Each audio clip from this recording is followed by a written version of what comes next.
Dans une prise de position ferme et sans ambiguïté, le Maroc a condamné le 29 avril 2026 les attaques terroristes ayant visé le 25 avril des infrastructures civiles et militaires au Mali, réaffirmant son attachement à la stabilité et à l'unité de ce pays en proie à une crise prolongée. Le ministre des Affaires étrangères, Nasser Bourita, a dénoncé une collusion manifeste entre séparatistes et terroristes, qualifiant les attaques d'inacceptables et soulignant leur impact meurtrier sur les populations civiles.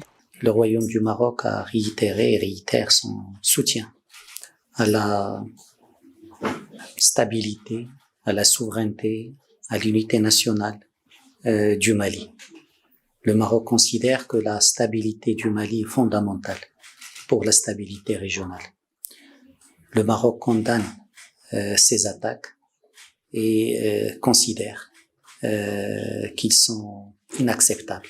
Plus largement, le Sahel fait face à une aggravation des violences et à une crise humanitaire persistante. Le Maroc met en garde contre l'interconnexion croissante entre terroristes et séparatistes et appelle à des réponses fondées sur la coopération régionale et le respect des souverainetés dans un contexte où chaque nouvelle crise sécuritaire fragilise davantage la stabilité régionale. Le Royaume du Maroc aussi a noté une certaine connivence claire maintenant entre le séparatisme et le terrorisme.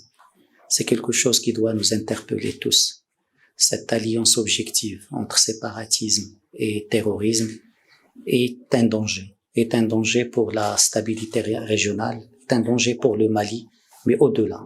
Le 25 avril, le Mali a été frappé par des attaques coordonnées visant plusieurs localités dont Bamako, Gao et Kidal, provoquant de violents combats entre forces armées et groupes armés. Ces opérations attribuées notamment au JNIM et au Front de libération de l'Azawad auraient fait de nombreuses victimes, dont le ministre de la Défense Sadio Kamara. Les autorités maliennes affirment avoir repris le contrôle et mené des opérations de ratissage, notamment à Kidal, après avoir neutralisé plus de 200 combattants. Une flambée de violence qui s'inscrit dans une crise sécuritaire persistante depuis 2012 au Mali.